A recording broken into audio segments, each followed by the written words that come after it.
Good morning students. आज की इस क्लास में हम 8 जुलाई 2023 के एमसीक्यूज डिस्कस करेंगे करंट अफेयर्स में से। So let's begin. The first question is a design और user interface technique that is intentionally crafted. Intentionally यहाँ पर कीवर्ड है, आपको ध्यान रखना है। क्राफ्टेड टू मैनिपुलेट और deceive users into making certain choices और taking specific actions that may not be in their best interest is known as. सबसे पहले तो क्वेश्चन समझते हैं। सो क्वेश्चन क्या है कि ऐसा कोई डिजाइन या फिर कोई यूजर इंटरफेस टेक्निक, कोई टेक्निक जो इंटेंशनली यानी कि जानबूझकर क्राफ्ट की गई है, तैयार की गई है यूजर्स को, जो लोग उस टाइम को उसको यूज कर रहे हैं उनको मैनिपुलेट करने के लिए, सो दैट कि वो एक्शंस लेते हुए कुछ स्पेसिफिक चॉइसेस ही वो अडॉप्ट कर सकें जो उनको उस टाइम पे दिखेंगी। तो वो जो चॉइसेस है हो सकता है वो उनके लिए बेस्ट ना हो, फिर भी उनको मैनिपुलेट किया जाता है। उस डिजाइन या यूजर इंटरफेस टेक्निक को क्या बोला जाता है? आई होप आपको क्वेश्चन समझ आ गया होगा। ऑप्शन ए है मैनिपुलेशन, ऑप्शन बी है साइबर इन्फ्लुएंसिंग, ऑप्शन सी है dark pattern and option D है क्लोनिंग। यहाँ पर आप इस क्वेश्चन का सोर्स देख सकते हो, अंडरस्टैंडिंग डार्क पैटर्न्स। जो यहाँ पे जिस्ट है उसको मैंने यहाँ पर जूम करके लगाया है सो दैट आपको विजिबल हो जाए। सो यहाँ पर क्लियरली मेंशन्ड है, a dark pattern refers to a design और user interface technique that is intentionally crafted to manipulate और deceive the users into making certain choices or taking specific actions that may not be in their best interest. So ऐसे कुछ practices जो कि ऐसे लोगों को manipulate करने के लिए की जाती हैं कि वो कुछ अलग से जो स्पेसिफिक चॉइसेस को अडॉप्ट करें। इसको हम एक एग्जांपल से समझते हैं।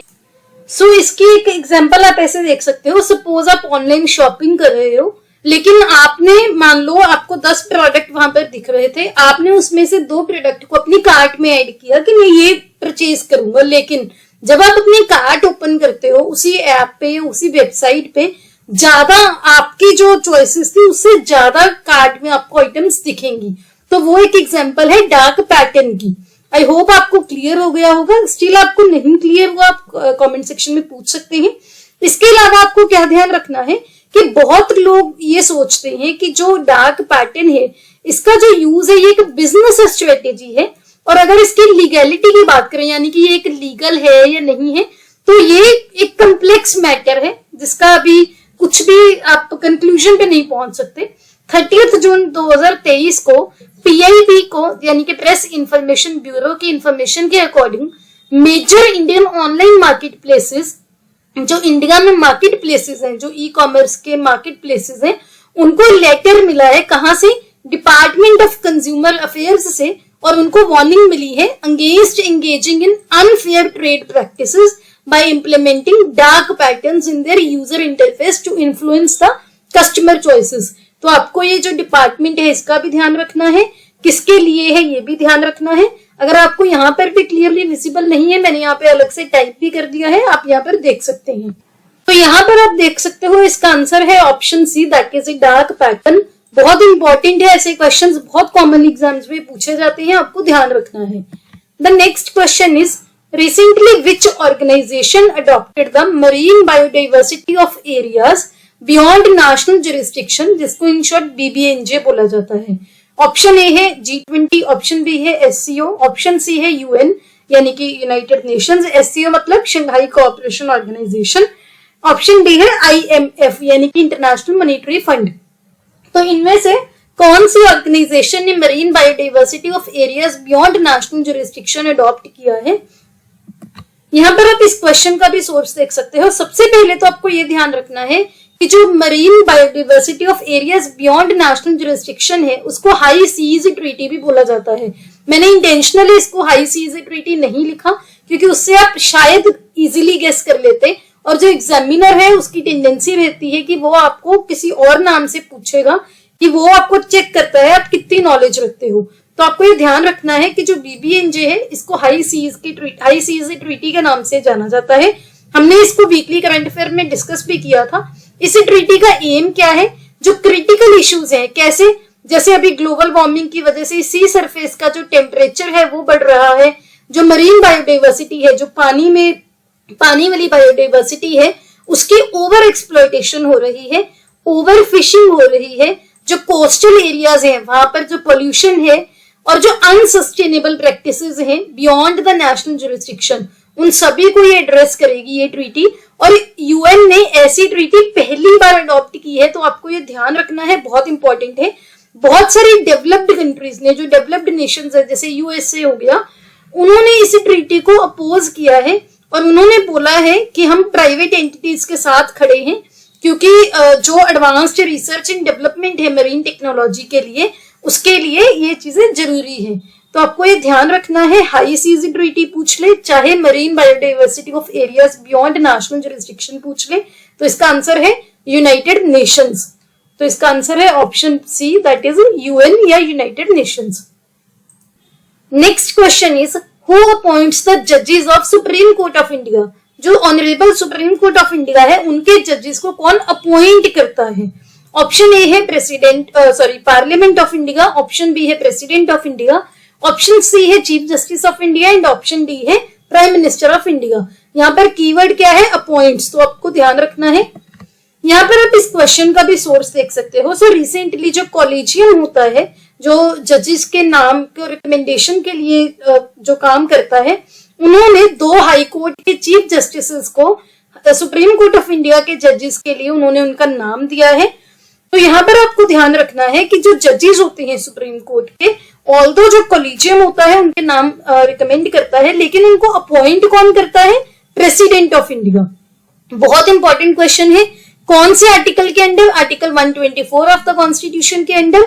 और इस अपॉइंटमेंट के लिए जो प्रेसिडेंट होते हैं वो सुप्रीम कोर्ट के और हाई कोर्ट के जजेस को भी कंसल्ट करते हैं, जो भी उन्होंने अपॉइंटमेंट्स करनी है उसके लिए। तभी अगर आप पॉलिटी में पढ़ते हो कि जो जुडिशरी है वो इंडिपेंडेंट है और अपनी अपॉइंटमेंट्स के लिए वो खुद ही रिकमेंडेशंस करती है। तो आपको ध्यान रखना है, अपॉइंट करता है प्रेसिडेंट ऑफ इंडिया और जो रिकमेंडेशंस है वो कॉलेजियम जो है वो रिकमेंड करते हैं। अगर आपको कॉलेजियम के बारे में नॉलेज है तो आप tell me in the comment section below कि कॉलेजियम क्या है। अदरवाइज हम वीकली करंट अफेयर में इसकी डिटेल डिस्कस करेंगे। तो इसका आंसर है option B, that is president of India. Next question is chinkara और Indian gazelle, it is a state animal of which state in India. जो चिंकारा है, जो इंडियन गजेल है, ये कौन से राज्य का राज्य पशु है? ऑप्शन ए है मध्य प्रदेश, ऑप्शन बी है राजस्थान, ऑप्शन सी है Uttar Pradesh and option D है उत्तराखंड। यहाँ पर आप इस क्वेश्चन का भी सोर्स देख सकते हो। सो रिसेंटली जो कोर्ट थी, राजस्थान की कोर्ट, उन्होंने एक आप बोल सकते हो अपने ऑर्डर में ये बोला है कि जिस इंसान ने जो इंफॉर्मेशन इन्फॉर्म किया था इसके बारे में, जो भी ये केस था, उनको आधा फाइन उनको देना चाहिए, उनको देना पड़ेगा, ये ऑर्डर किया है। तो कोर्ट की इस डिसीजन के बाद जो एक्सपर्ट्स हैं वो बोल रहे हैं कि ये बहुत अच्छा डिसीजन है। केस क्या था? चिंकारा, जिसको इंडियन गैजल भी बोलते हैं, उसकी हंटिंग के बारे में था। एक इंसान ने 2011 में उसका शिकार किया था और कोर्ट में जो है कोर्ट से इसकी move to award a portion of penalty to the informer. ये क्या करेगा? बाकी लोगों को भी एनकरेज करेगा, मोटिवेट करेगा कि अगर आप किसी भी इंडेंजर्ड एनिमल की किलिंग देखते हो तो आप अथॉरिटीज को इन्फॉर्म करो और जो सोसाइटी है उसको वाइल्ड लाइफ प्रोटेक्शन के लिए सेंसिटिव बनाओ। तो ये चिंकारा है, ये इंडियन गैजल है, ये कौन सी स्टेट एनिमल है, किस राज्य का स्टेट एनिमल है? राजस्थान का। यहाँ पर आप इसकी पिक्चर भी देख सकते हो।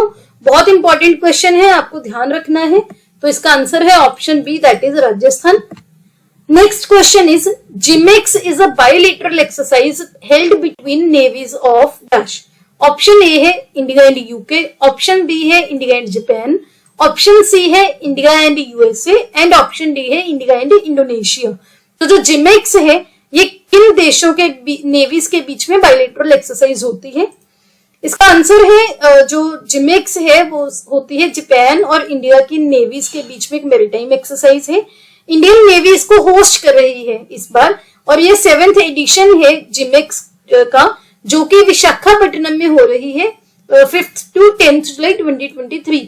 अगर ऐसे क्वेश्चंस में आपको बाय चांस नहीं भी पता तो आप कैसे इंटेलिजेंट गेस लगा सकते हो। एक आपको मैं ऑप्शन बता रही हूँ, जरूरी नहीं होता कि हर बार ये काम करे, लेकिन यहाँ पर अगर आप देखो तो जीमेक्स मतलब J for Japan, I for India, M for maritime, EX for exercise. अगर आपके ऑप्शंस में जे से कोई नहीं है तो आपको क्वेश्चन अटेम्प्ट करना है तो आप यहाँ पर क्वेश्चन ऐसे अटेम्प्ट कर सकते हो। सिमिलरली हमने काफी बार पहले एक डिस्कस की थी स्लीनेक्स, स्लीनेक्स भी सेम ऐसे ही आप गेस कर सकते हो, जैसे एसएल मतलब Sri Lanka, I for India, N for navies and EX for exercise. तो आपको ध्यान रखना है क्वेश्चन ऐसे भी अटेम्प्ट हो जाते हैं, तो इसका आंसर है option B, that is India and Japan. Next question is Ekamra project is related to which state in India? कौन से राज्य का प्रोजेक्ट है एकमरा?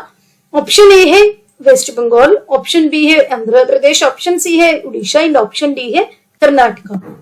यहाँ पर आप देख सकते हैं रिसेंटली उड़ीसा के चीफ मिनिस्टर जी ने नींव पत्थर रखा है किसके लिए? जो भुवनेश्वर में लिंगराज टेम्पल है, बहुत एंशिएंट टेम्पल है ये, उस टेम्पल के रीडेवलपमेंट के लिए।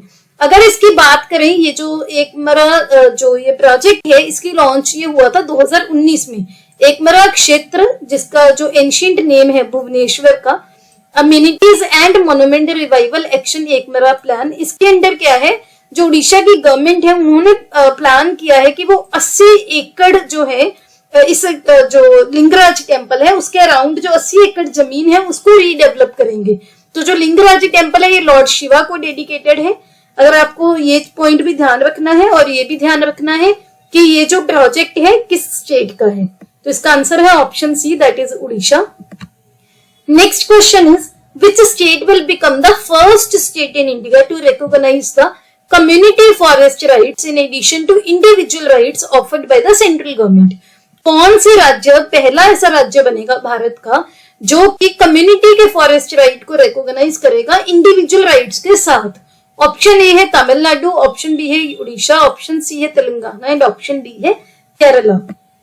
सो यहाँ इसका आंसर भी उड़ीसा है। उड़ीसा की गवर्नमेंट ने रिसेंटली एक मो जंगल जामी योजना, आपने ये नाम का भी ध्यान रखना है, मो जंगल जामी योजना। थोड़े दिन पहले हमने मो घर स्कीम भी एक डिस्कस की थी उड़ीसा के रिगार्डिंग। अगर आपको मो घर स्कीम याद है उसका भी आपको कमेंट में रिप्लाई करना है कि क्या थी। मो जंगल, मो घर दोनों उड़ीसा की हैं, आप इजीली याद रख सकते हो। इस स्कीम का एम क्या है? जो फॉरेस्ट राइट्स हैं, जो वहाँ के ट्राइबल्स है, कबीले के लोग हैं और जो लोग वहाँ के जंगलों में रहते हैं, फॉरेस्ट डिवेलपर्स हैं, तो वहां उनके राइट्स को बॉल्स्टर करना। उड़ीसा पहला ऐसा स्टेट बनेगा इंडिया का जो कि कम्युनिटी के फॉरेस्ट राइट्स को भी कलेक्टिवली रिकॉग्नाइज करेगा in addition to individual rights by the central government. The scheme aims to ensure the livelihood, इसमें क्या है, जो लाइवलीहुड है ट्राइबल लोगों की, फूड सिक्योरिटी है शेड्यूल्ड ट्राइब्स की और फॉरेस्ट डिवेलिंग पॉपुलेशन की, उनको एंश्योर किया जाएगा। कैसे? उनको एक तो लैंड की ओनरशिप दी जाएगी और जो फॉरेस्ट रिसोर्सेज है उनको एक्सेस दिया जाएगा। तो आपको ये ध्यान रखना है। इसका आंसर है option B, that is Orissa. Next question is India's first cooperative run Sainik school will be built in which state in India? Bharat का पहला कोऑपरेटिव रन सैनिक स्कूल कौन से राज्य में बनेगा? ऑप्शन ए है राजस्थान, ऑप्शन बी है गुजरात, ऑप्शन सी है Uttar Pradesh and option D है मध्य प्रदेश। रिसेंटली हमारे union home minister Amit Shah ji ने नींव पत्थर रखा है कंट्री के पहले कोऑपरेटिव रन सैनिक स्कूल का। कहां पर? गुजरात में मेहसाना के पास। ये जो सैनिक स्कूल है ये प्राइम मिनिस्टर नरेंद्र मोदी जी की अपील के ऑनर में स्टार्ट किया गया था कि 100 सैनिक स्कूल्स पीपीपी बेसिस पर, पब्लिक प्राइवेट पार्टनरशिप बेसिस पर कंट्री में बनाए जाएंगे। तो इसका आंसर है option b, Gujarat. Next question is world investment report is released by, जो वर्ल्ड इन्वेस्टमेंट रिपोर्ट है कौन रिलीज करता है? आपके एग्जाम्स में इंडेक्सेस हो गए, रिपोर्ट्स हो गई, बहुत कॉमनली पूछी जाती है, तो हम जो भी कवर कर रहे हैं उसको आपको ध्यान से नोट करना है, याद करना है। वर्ल्ड इन्वेस्टमेंट रिपोर्ट कौन रिलीज करता है? ऑप्शन ए है वर्ल्ड बैंक, ऑप्शन बी है IMF, ऑप्शन सी है अंकटैड एंड ऑप्शन डी है WEF यानी कि वर्ल्ड इकोनॉमिक फोरम। यहाँ पर आप देख सकते हैं अंकटैड यानी कि United Nations conference on trade and development recently released it's world investment report 2023, जिसमें क्या है, जो FDI है फॉरेन डायरेक्ट इन्वेस्टमेंट, उसके ट्रेंड्स के बारे में डेवलपिंग कंट्रीज में उन्होंने इंसाइट्स दी हैं। इस रिपोर्ट के अगर के अकॉर्डिंग देखें तो इस रिपोर्ट के अकॉर्डिंग 2022 में जो एशिया की डेवलपिंग कंट्रीज हैं वहां पर जो एफडीआई है वो 662 बिलियन डॉलर आई है, जो कि पिछले साल से कोई भी चेंज ज्यादा नहीं आया है। तो आपको ध्यान रखना है, इसका आंसर है option C, that is UNCTAD. Last question is Melghat tiger reserve is situated in, option ए है उत्तर प्रदेश, ऑप्शन बी है उत्तराखंड, ऑप्शन सी है महाराष्ट्र एंड ऑप्शन डी है तमिलनाडु। यहाँ पर आप देख सकते हैं, सो जो मेलघाट टाइगर रिजर्व है कहां पर है, महाराष्ट्र में। मैं दोबारा से रिपीट कर रही हूँ कि जो टाइगर रिजर्व्स हैं, जो नेशनल पार्क्स हैं, जो बायोस्फीयर रिजर्व्स हैं, वाइल्ड लाइफ सेंचुरीज है, ऐसे मैच द कॉलम में बहुत कॉमनली भी पूछे जाते हैं और डायरेक्टली भी पूछे जा सकते हैं। प्रोजेक्ट टाइगर के 50 साल कंप्लीट हुए रिसेंटली, तो आपके लिए टाइगर रिजर्व्स इंपॉर्टेंट है, आपको पता होना चाहिए। अगर आपको दिक्कत आती है याद करने में तो भी हम डेली एक एक कवर करेंगे, उससे बहुत इजीली आपको याद हो जाएगा। अगर स्टिल आपको कोई दिक्कत आती है तो आप उसको मैप में देख सकते हैं, जिससे और इजीली आपकी मेमोरी में वो चीज इम्बाइब हो जाएगी। आई होप आपको ये चीज समझ आ गई होगी। तो इसका आंसर है option C, that is Maharashtra. ये हमारे सोशल मीडिया हैंडल्स हैं, यहाँ पर आप हमें फॉलो कर सकते हैं। कोई भी अपडेट्स के रिगार्डिंग क्विज में पोस्ट करती हूँ, टेलीग्राम में पीडीएफ्स के रिगार्डिंग। अगर आपको वीडियो अच्छी लगी please hit the like button, अपने दोस्तों के साथ वीडियो को शेयर कीजिए। Don't forget to subscribe to my channel. See you tomorrow at 8 o'clock. Have a nice day.